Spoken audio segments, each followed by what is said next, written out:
안녕하세요 여러분, 도쿄민식입니다. 드디어 또 하루가 밝았는데요. 월요일 장이 시작하기에 앞서서 지수는 약 1% 정도의 하락을 이어나가고 있는 상태입니다. 달러가 반등을 하지 않는 다음에야 여기 이렇게 엘리엇 파동에서 보여드린 것처럼 주가는 계속 하방력을 받을 것이라고 분석을 드렸는데요.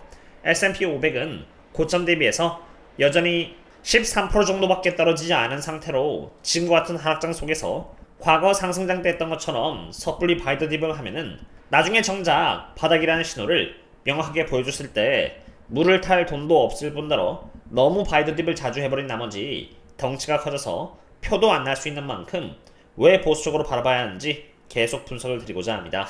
우선 달러입니다. S&P 500은 나스닥 혹은 테슬라의 주가가 올라가려면은 무조건 달러는 올라가야만 합니다. 왜냐면 달러가 하락한다는 것은 돈이 외국으로 빠져나가고 있다는 의미이기 때문인데요.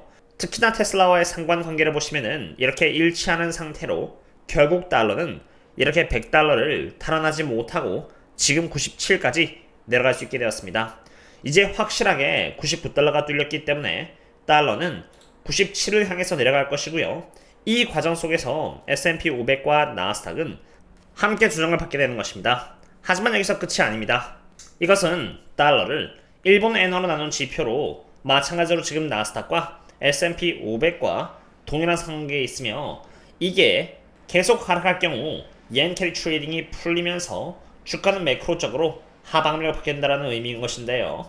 제가 중요시하고 있는 지점은 바로 여기 140달러로 분자 있는 달러가 계속 하락하면서 오늘 기준으로 이렇게 142의 지지선을 뚫고 140을 향해서 가게 되었다는 것입니다.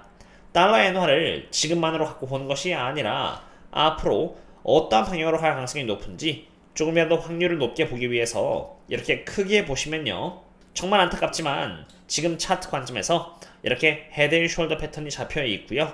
여기 넥라인이 140에 잡혀 있는 만큼 아주 만약 140달러의 넥라인을 지켜주지 못한다면 이 차트가 추가적으로 가파르게 하락함에 따라서 S&P 500과 나스닥에도 추가적인 하락이 있을 수 있음을 의미하는 것입니다. 그렇기 때문에 투자하는 입장에서 여기 미국 엔화 차트가 여기 넥라인인 140달러를 지켜주는지 못 지켜주는지를 매번 관찰하고자 합니다.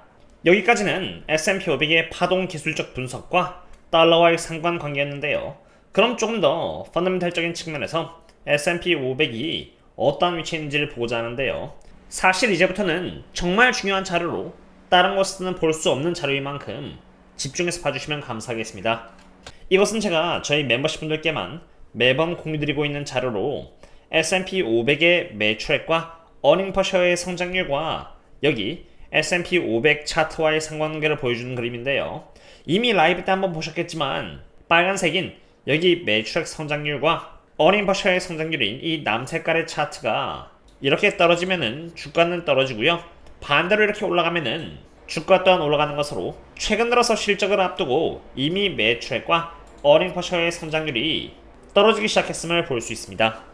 이번 주를 시작으로 실적과 가이던스가 발표가 되기 때문에 S&P 500의 매출액 그리고 어닝 퍼셔의 성장률에 영향을 줄 수 있는 상태로 일단 지금은 S&P 500의 매출액 성장률은 떨어진 상태인 4.8%이고 어닝 퍼쉐어는 9.37%로 변화가 있다라면은 저희 멤버십 분들께 가장 먼저 여기 거시경제 부분에서 인폼을 드리도록 하겠으니 혹이라도 꾸준히 숙제를 하시면서 바닥을 찾고 싶으시다면은 고정 댓글을 참고 바랍니다.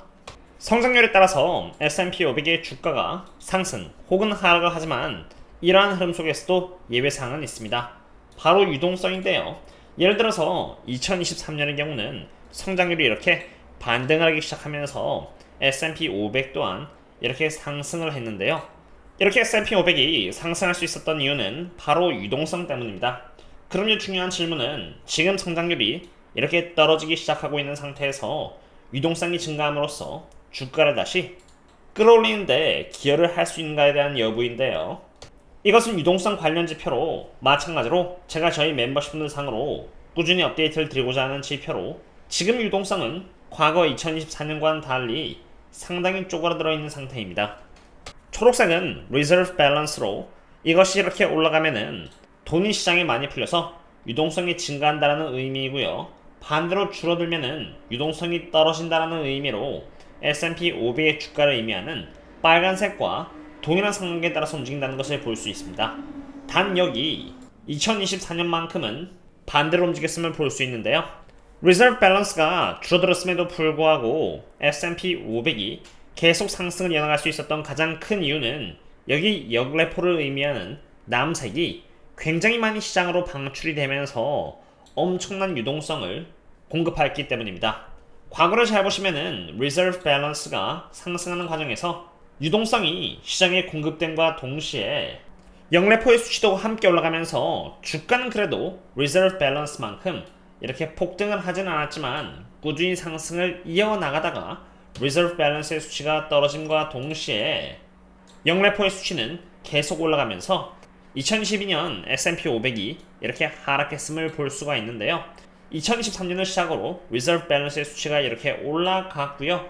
그와 동시에 반대로 역레포의 수치가 이렇게 떨어지면서 유동성 공급이 되면서 S&P 500은 큰 상승을 이어나가더니 어느새 리저브 밸런스가 상승을 멈추고 이렇게 하락을 하면서 유동성을 일부 거둬들었는데 그것보다도 더 많은 유동성이 이렇게 역레포에서 빠져나가면서 주가는 계속 꾸준히 상승을 할 수 있었던 것입니다. 그럼 이제 중요한 것은 지금은 어떠한 상태냐는 것인데요. 보시다시피 지금까지 역레포가 이렇게 계속 줄어들면서 거의 다 바닥이 났고요. 그 과정 속에서 이미 유동성은 전부 다 공급이 되면서 주가 상승에 크게 기여하는 상태입니다. 즉 여기서 역레포가 더 빠지면서 유동성이 추가적으로 공급이 될 수가 없는 상태인데요. 그럼 이제 남은 것은 연준의 리저브 밸런스로 이 수치가 올라가면은 유동성 공급이고요. 이 수치가 떨어지면은 유동성이 더 말라버리는 것인데 최근 들어서 재무부 구조를 의미하는 여기 TGA의 수치가 이렇게 급격하게 올라가면서 리저브 밸런스의 수치가 반대로 이렇게 하락하기 시작했다는 것입니다.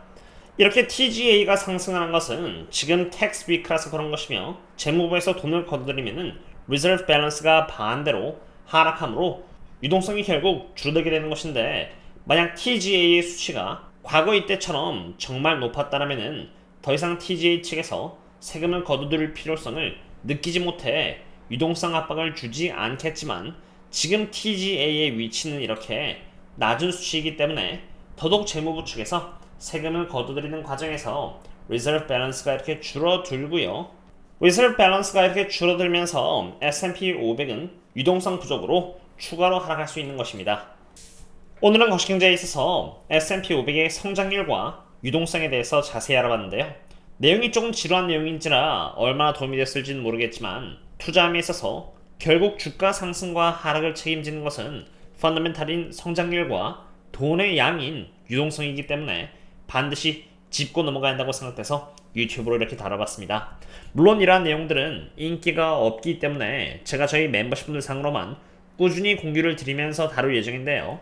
제가 이 지표를 추가로 이제 매일 체크하면서 더더욱 드라이브를 걸려고 하는 이유는 나중에 바닥이라는 신호를 여러가지 지표에서 교집합으로서 보여줬을 때 그것이 곧 높은 확률로 바닥을 의미하는 만큼 바닥을 놓치지 않기 위해서입니다. 주가가 하락해도 바닥을 놓치지 않고 대응을 한다면 평단가는 큰 폭으로 떨어지고요. 수량은 큰 폭으로 올라가면서 얼마든지 위기를 기회로 만들 수 있기 때문입니다. 그렇기 때문에 이번 하락장 비록 어느 정도 힘들긴 하지만 최적의 위치에서 대응을 하기 위해서 투자자로서 계속 공부해 나가고자 하는 것입니다. 조금이라도 도움이 되셨다면 구독과 좋아요 부탁드리고요. 테슬라에 대한 더 자세한 분석은 제가 오늘 밤에 여기 네이버 프리미엄 컨텐츠 혹은 유튜브 신사게임 텔레그램을 통해서 또 공유드리도록 하겠습니다. 그럼 다음에 또 만나요. See you later.